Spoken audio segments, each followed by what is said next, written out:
These new 2026 releases are worthless. And if you buy one right now, you're asking for trouble. Manufacturers are dressing them up with flashy names and recycled marketing, but the truth underneath is hard to ignore. Downgraded components, shortened testing cycles, and quality checks cut just to keep production numbers alive. Dealers are already whispering about early issues showing up during setup, and mechanics are spotting parts that look cheaper than last year's models. Today, we're breaking down the real reasons these 2026 machines aren't ready for the road.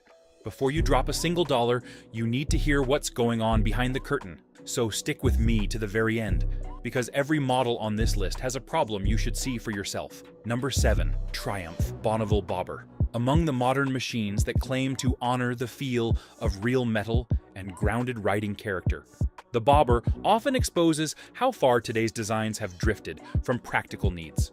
Many riders who have spent decades on heavyweight American cruisers see these newer releases chasing electronics instead of substance, and the Bobber reflects that shift clearly. Every curve and detail seems arranged to suggest presence rather than deliver it, relying more on styling cues than real-world function. And that is something seasoned riders quickly notice.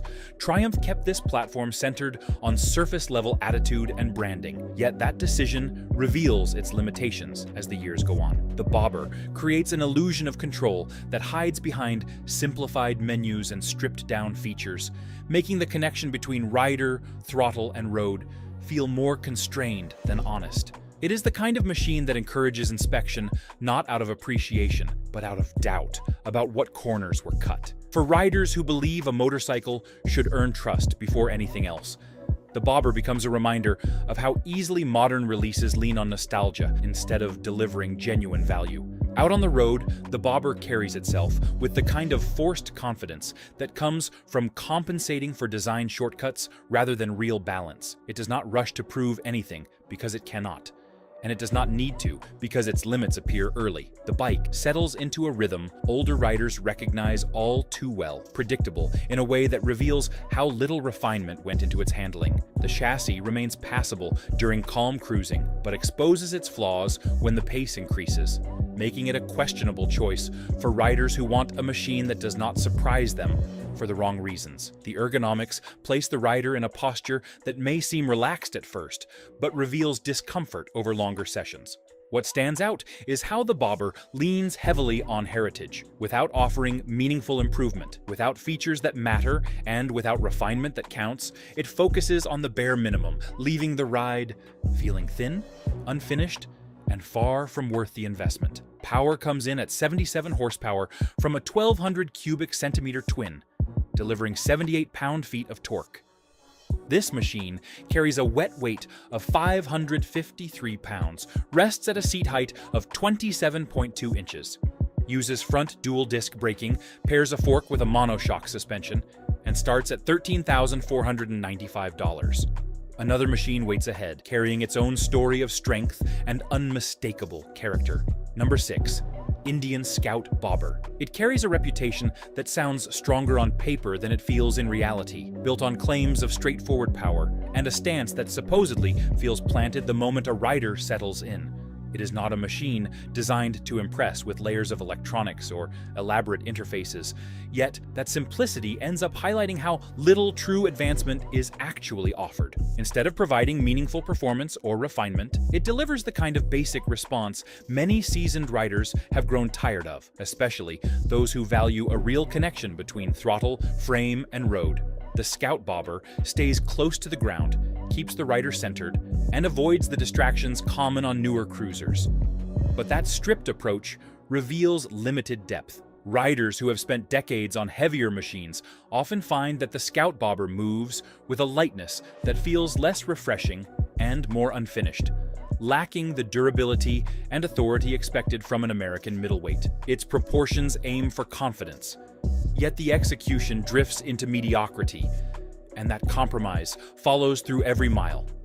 On the street, the Scout Bobber settles into a rhythm suited for riders who accept a steady, predictable flow because the machine cannot offer much beyond that. It provides a sense of stability that feels adequate rather than impressive, whether cruising through town or rolling onto an open stretch of highway. The bars sit in a reachable position, but the posture encourages rides that stay short and cautious. And the layout avoids cramped ergonomics, mainly because the design lacks ambition. Triumphs and setbacks of long-distance riding shape expectations over the years, and the Scout Bobber meets those expectations only in the most average way, delivering a blend that feels more like compromise than strength. It offers enough pull to remain in motion without tiring the rider, but it never feels capable or confident under pressure. The throttle feels muted rather than deliberate, and the mid-range presence feels shallow when merging, passing, or settling into the ride for anything longer than a short stretch. What stands out most is how the Scout Bobber tries to manage modern engineering without providing substantial benefits. It attempts refinement and consistency without offering the features or structure that matter. Older riders typically appreciate machines that behave consistently, yet the Scout Bobber remains consistent mainly because it never rises above the basics. It is a bike that understands only a narrow purpose and cannot reach beyond it. Riders who want clear feedback from the road will find that the Scout Bobber speaks plainly because it lacks the sophistication to offer deeper communication. Maintenance tasks remain straightforward, but long-term ownership feels predictable in the sense that nothing about the machine evolves or satisfies over time.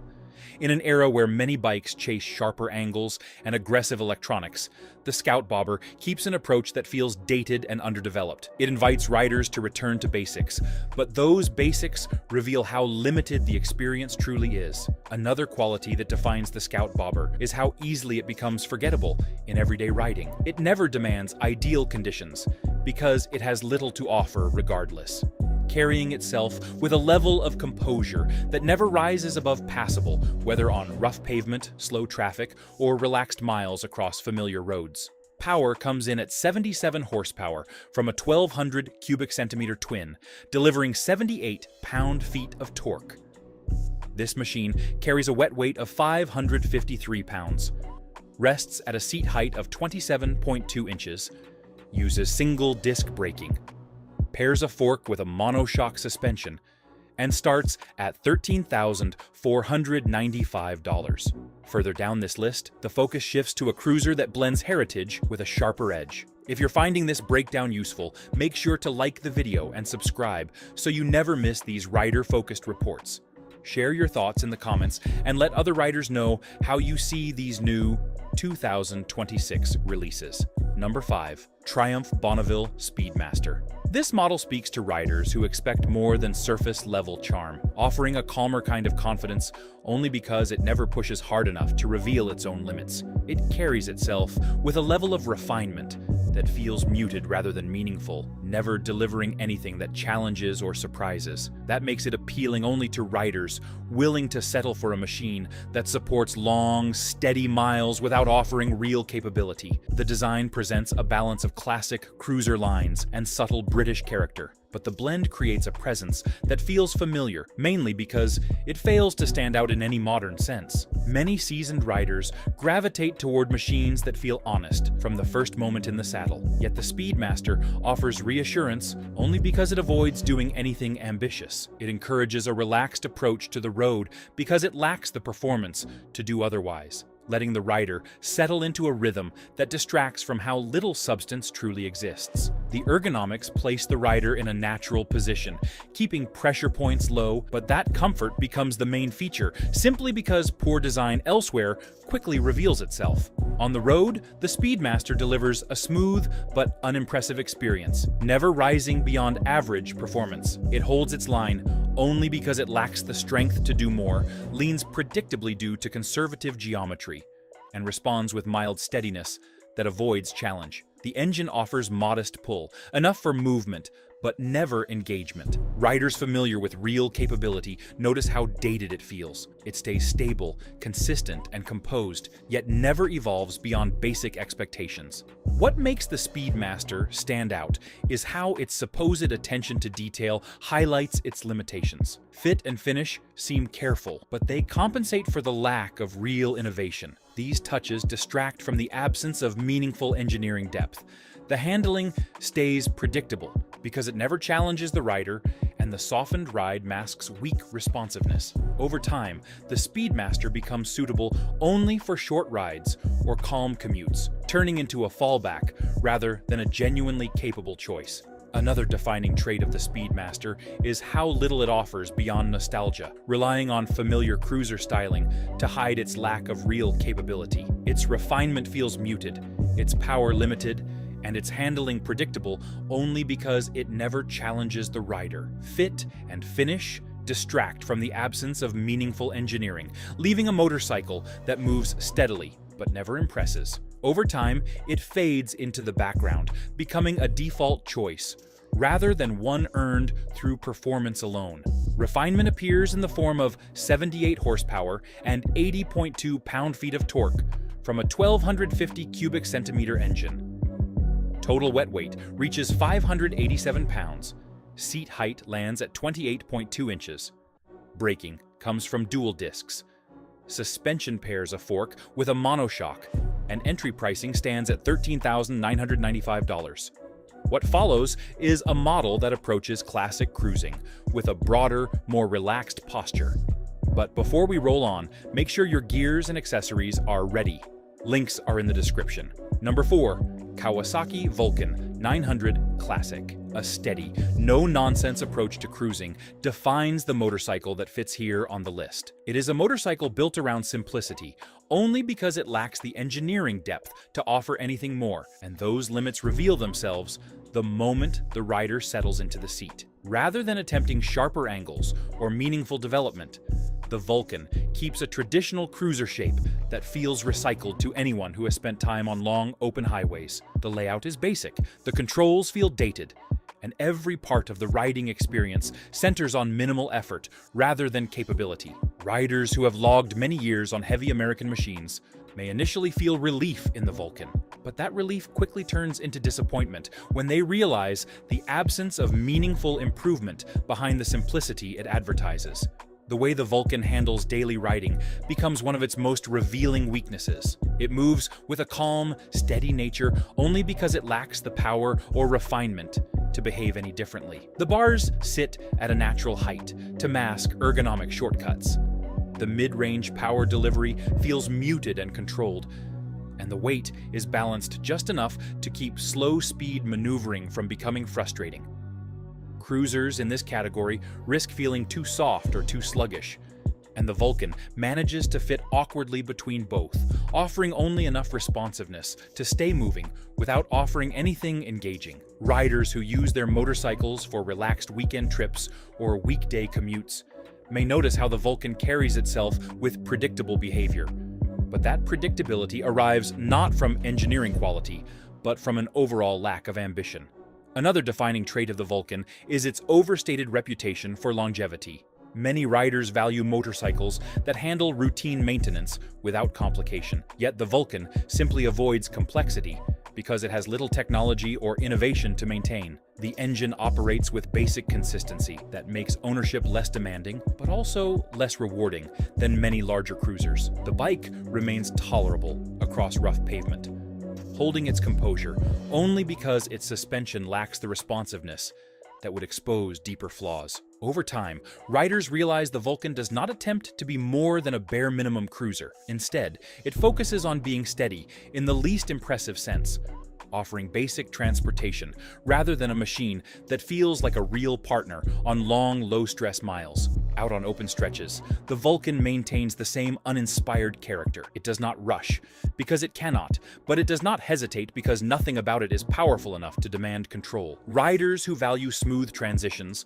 comfortable cruising speeds, and a centered posture will find that the Vulcan meets those expectations only by avoiding anything challenging. Its calm nature allows riders to settle into a rhythm that feels more like settling for less. And that trait is one reason it continues attracting riders unfamiliar with stronger alternatives. The Vulcan also offers a sense of accessibility, largely because it communicates at a basic level, handling predictably only due to limited capability, helping riders accumulate steady miles without offering the depth or durability expected from a truly worthwhile machine. Reliability is supported by 50 horsepower and 58.2 pound-feet of torque from a 903 cubic centimeter engine.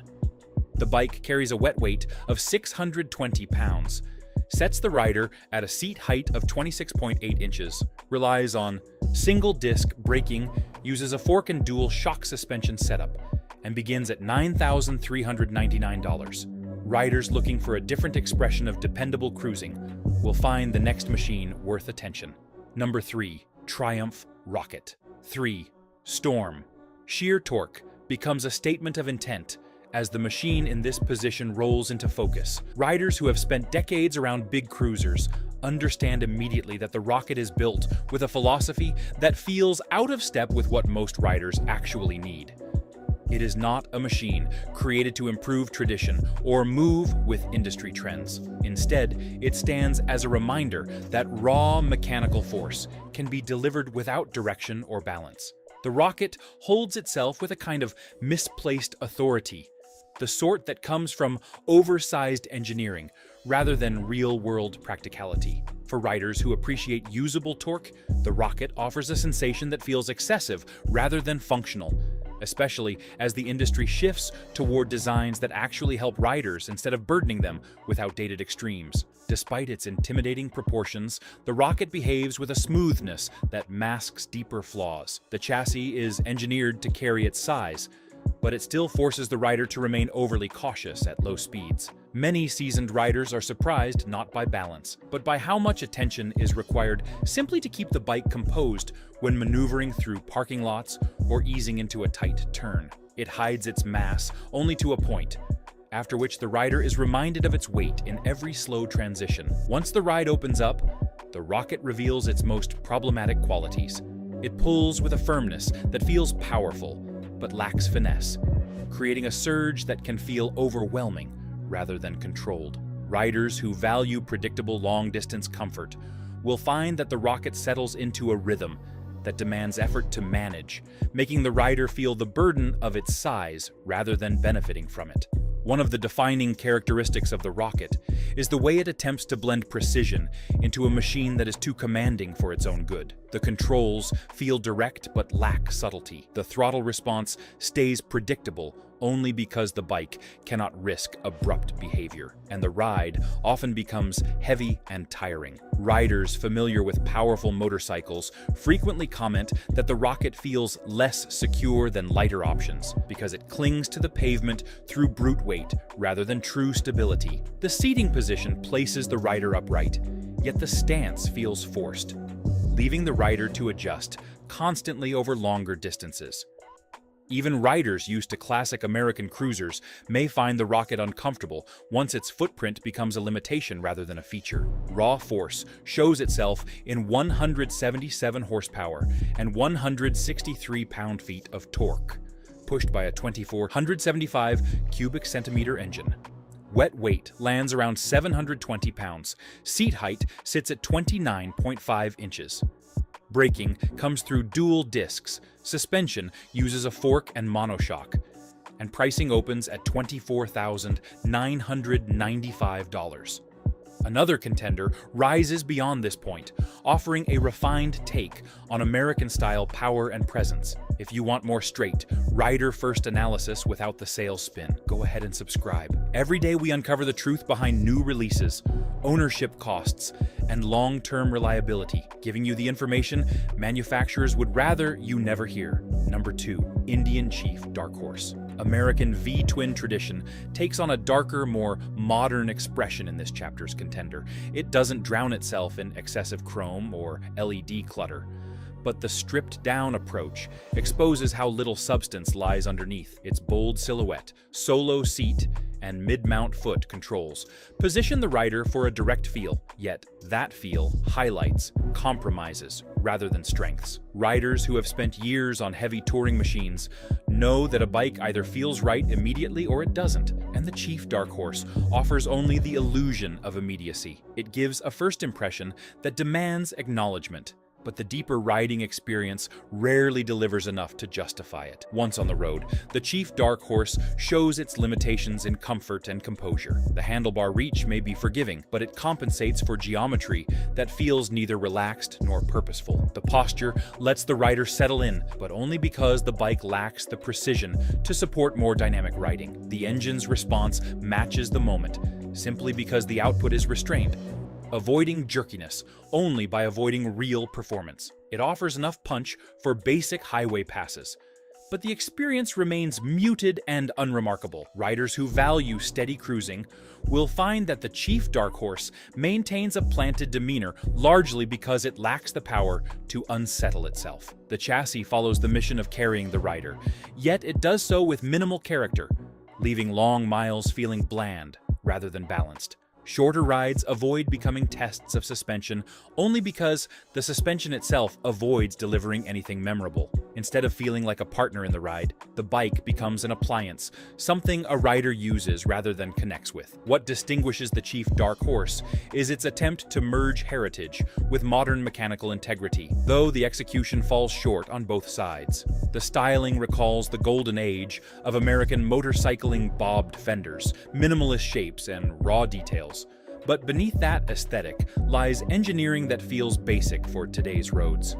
Maintenance routines are straightforward, because the machine avoids complexity, not because it is cleverly designed. The system logic is intuitive only due to limited functionality, and the overall package rewards a rider's care mainly because it requires acceptance of lowered expectations. Riders who have maintained motorcycles through decades of real mechanical work will find little here that tests their skill or earns their respect. The Chief Dark Horse does not demand relearning. It simply lacks depth.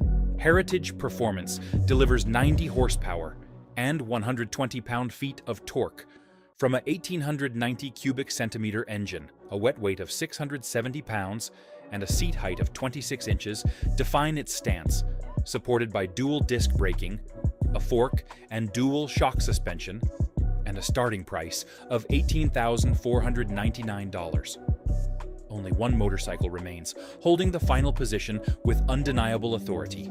Number 1. Harley-Davidson Fat Boy 114. Few motorcycles carry decades of heritage with such undeniable authority as the one that leads the entire countdown. Its presence on the road remains unmistakable, but mostly because the silhouette has barely changed while the industry moved on. Riders who have spent much of their lives around heavyweight cruisers understand the importance of balance, stance, and dependable strength, and the Fat Boy attempts to offer those traits with familiar confidence, though it rarely rises above dated expectations.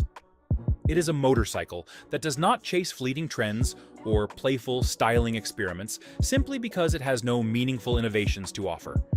Instead, it clings to the lines, proportions, and attitude that made it an icon, using nostalgia to compensate for a lack of progress. The low-slung posture and wide front presence suggest substance, not spectacle, but that suggestion no longer carries weight in a market where real capability matters. The Fat Boy has always been about muscle carried with dignity, yet that spirit feels stuck rather than strong. Longtime riders often mention a kind of comfort they feel as soon as they settle into the Fat Boy, though that comfort stems more from familiarity than quality. The seating position allows the spine to relax, the arms to rest naturally, and the legs to settle into a forward posture. But none of these characteristics elevate the riding experience beyond the ordinary.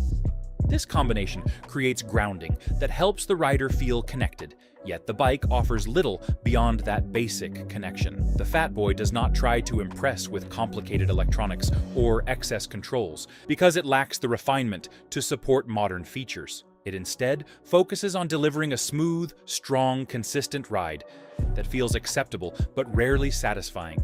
That simplicity builds a sense of predictability, though predictability alone cannot compensate for outdated engineering. Highway speeds reveal the Fat Boy's true character.